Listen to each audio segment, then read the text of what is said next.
Vamos a abordar este asunto hoy con Ira Fierro, que es la secretaria de organización del PSOE Canario y presidenta del Grupo Parlamentario Socialista. ¿Qué tal? Muy buenos días. Buenos días.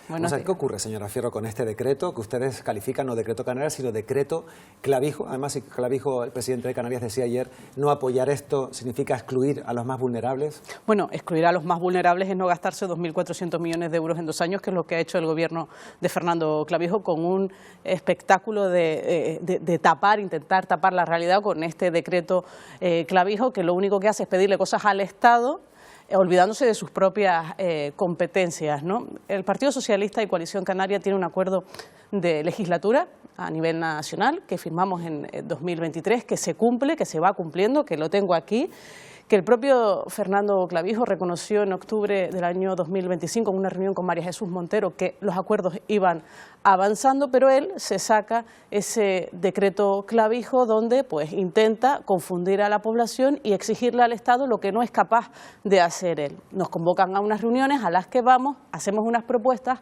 registradas el 1 de diciembre, las cuales no se nos incorpora absolutamente nada, porque todo lo que incorporamos tiene que ver con la gestión directa del Gobierno de Canarias, y nosotros en lo que no vamos a participar es en un paripé. Empezaron confundiendo a la gente diciendo que la agenda canaria era el decreto Clavijo, y tengo aquí las diferencias. Escuchaba al portavoz del Gobierno decir, no, pero es que nos digan dónde no coincide la agenda canaria con el decreto.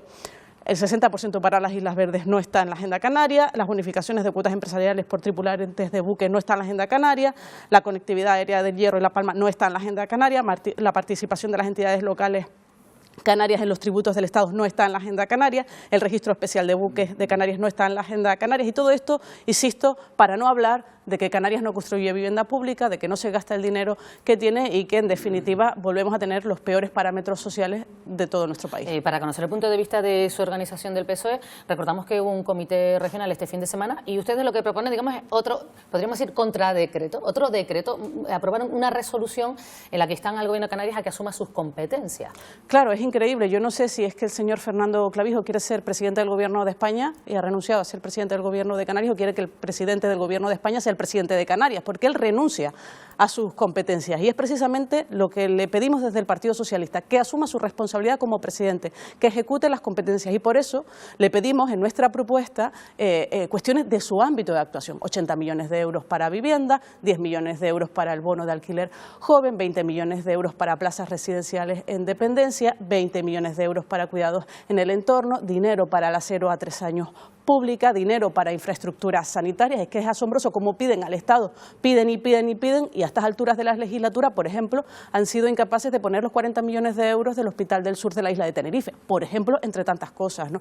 Estamos un poco cansados ya de las cortinas de humo de Coalición Canaria, que primero se piensa que el Gobierno de Canarias es Coalición Canaria, que la agenda de Coalición Canaria es la agenda del Gobierno, y no es así. Y las prioridades de los ciudadanos de Canarias están hoy bastante claras, que es tener un empleo digno, que le dé para comer y pagar un alquiler que no pueden acceder porque pagan más del 70% de su salario en alquiler. Y esto es la realidad que no recoge el decreto Clavijo. Usted, el Partido Socialista en Canarias ha dicho que este decreto, el que ustedes denominan decreto Clavijo, tiene realmente aspectos que son competencia del Gobierno de Canarias. Sin embargo, el presidente de Canarias, lo vamos a escuchar, ha dicho que este decreto, las competencias son del Estado. Al Partido Socialista y a su secretario general, al ministro Torres, yo lo que le tengo que decir es que este decreto es de competencias del Estado. Nosotros en nuestras propias competencias tenemos un presupuesto de Gobierno de Canarias. El presupuesto no lo tiene el Estado. O sea, ¿por qué nosotros hablamos de actualizar las partidas del 2003? Porque el Gobierno de España no tiene presupuesto del 2003 y estamos en el 2026. Ese presupuesto se aprobó en diciembre del 22. ¿Por qué nosotros ponemos en un decreto y ponemos los votos? Pues porque no nos han transferido los recursos económicos o no los transfieren a final de año. Entonces, la pregunta sería, ¿de quiénes son realmente las competencias? Un presupuesto que tienen, que efectivamente tienen y que no se gastan. El mejor presupuesto de la historia, en materia de sanidad, por ejemplo, e insisto, no tienen 40 millones de euros para el Hospital del Sur de la isla de Tenerife, 2.400 millones de euros sin gastarse en los últimos 2 años. A mí me resulta hasta curioso, porque ellos sacan la agenda canaria, el acuerdo Coalición Canaria-Partido Socialista, cuando quieren. En ningún punto de la agenda canaria pone que si no hay presupuesto general del Estado, el señor Clavijo se va a sacar un decreto Clavijo para compensar compensar no se sabe muy bien qué. Yo le insisto al señor Clavijo que atienda a la solicitud del Partido Socialista, se lo llevamos reivindicando mucho tiempo, que ejecute lo que tiene, que se deje de cortinas de humo y que resuelva la situación que tienen miles de canarios y canarias. Conocíamos las tasas de abandono escolar hace unas semanas, otra vez repunte en unas cifras que son catastróficas para los canarios y canarias. Por lo tanto, menos cortinas de humo y más hacer, menos pedir al Estado lo que son incapaces de hacer desde el Gobierno de Canarias. Siempre se remite al origen de este decreto Canarias, a una reunión entre el presidente Sánchez y Fernando Clavijo en Lanzarote, el 18 de agosto. Usted en sus redes sociales insiste y ha puesto varios cortes en el que no hubo un compromiso, cortes hablando Fernando Clavijo, sino que lo iba a estudiar Pedro Sánchez. Es que me resulta asombroso cómo la versión de agosto de 2025 va cambiando a la de hoy, la del señor Fernando Clavijo, de una forma camaleónica, porque es el señor Fernando Clavijo el que reconoce, después de esa reunión con el presidente Sánchez, que el presidente Sánchez no se comprometió a nada, que lo iba a estudiar, y ahora lo utiliza el Gobierno de Canarias / Coalición Canaria, porque, insisto, confunden lo institucional con lo orgánico, en que había un compromiso de Pedro Sánchez, y el propio Fernando Clavijo desmienta a Fernando Clavijo en su intervención pública del 18 de agosto del año 25. Pero, insisto, esto es lo menos importante.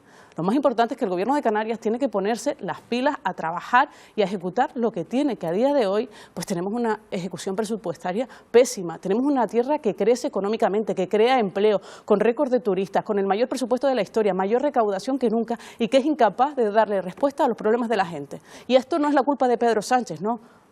Un partido nacionalista gobierna Canarias que renuncia al autogobierno, que renuncia a sus competencias. Esto yo no lo había visto en la vida, ¿no? ¿Cómo le explica, en este caso, el Partido Socialista en Canarias a sus votantes, a los ciudadanos de las islas, que están en contra de este decreto que al final supone un dinero para el archipiélago, que va a llegar para diferentes Bueno, para asuntos? A mí me hace gracia, con ironía, ¿no? Cuando dicen, no, pero es que esto es bueno para Canarias. No, mire, bueno para Canarias es que el gobierno que está se gaste lo que tiene. Bueno para Canarias es que el Gobierno ponga límites a los precios del alquiler. Bueno para Canarias es que el Gobierno culmine las infraestructuras sanitarias que están abandonadas. Bueno para Canarias es en definitiva, que el Gobierno haga lo que tiene que hacer, que implante la 0 a 3. Y eso no ha pasado.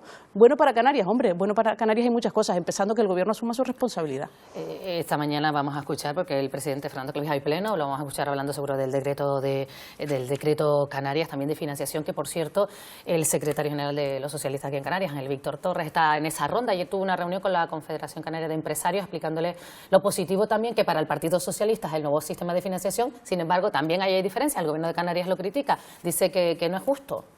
Sí, no es justo, recibimos 1.100 millones de euros más, esto es objetivo, los euros se cuentan, no son subjetividades, es cantidad de dinero, 1.100 millones de euros más, que parece que el Gobierno renuncia. Y yo, incluso con estos datos de ejecución presupuestaria, puedo entender que renuncie porque son incapaces de gastarse lo que tienen, insisto, ¿no? Pero hay que ir a la clave. Tenemos un país con un sistema de financiación que es como se nutren los territorios de nuestro país económicamente para solventar, para soportar los servicios públicos, que está caducado desde 2014. Necesitamos actualizar esas partidas y el Gobierno de Pedro Sánchez ha sido muy valiente a la hora de afrontar un debate de financiación autonómica que ni el Partido Popular, con mayorías absolutas, fue capaz de abordar y que en ningún territorio pierde y que Canarias especialmente sale beneficiada y a la cual yo deseo, porque esto también va a ser voluntario, si sale adherirte o no, que Canarias no renuncie a 1.100 millones de euros y si no lo tendrán que explicar, ¿no? Bueno, nos quedamos sin tiempo, pero nos gustaría conocer también su valoración sobre las elecciones que han sucedido en Aragón, donde el Partido Popular las convocaba precisamente porque no podía llevar a cabo un presupuesto por la oposición de Vox y sin embargo ahora está pues más atado a Vox si cabe. ¿Qué lectura se hace desde el PSOE en Canarias de estas elecciones? Bueno, como les pasó en Extremadura, el Partido Popular quería hacer un ranking electoral estos 6 primeros meses y parece que el señor Feijóo tiene que estar bastante preocupado porque su dependencia a la ultraderecha va cada vez siendo mayor y al final la gente si tiene que elegir entre la marca blanca y el original, pues estamos viendo que elige el original. Esto tiene unas consecuencias desastrosas. También con autocrítica del Partido Socialista, no son los resultados que queríamos, pero estoy segura que además con la convicción, con la campaña limpia que ha hecho Pilar Alegría, más pronto que tarde va a ser a presidenta de Aragón. Por eso le queríamos preguntar también por el resultado que no ha sido desde luego el que ustedes esperaban. El Partido Socialista pues no ha sido el resultado que esperábamos, pero insisto, yo estoy segura de que Pilar Alegría será presidenta de Aragón con una propuesta sana, sobre todo sana políticamente para los aragoneses y aragonesas, cosa que parece que no está ofreciendo ni el Partido Popular ni Vox. Muy bien, Lina Fierro, secretaria de Organización del PSOE en Canarias. Gracias por haber venido hoy a Buenos Días Canarias. Gracias a ustedes.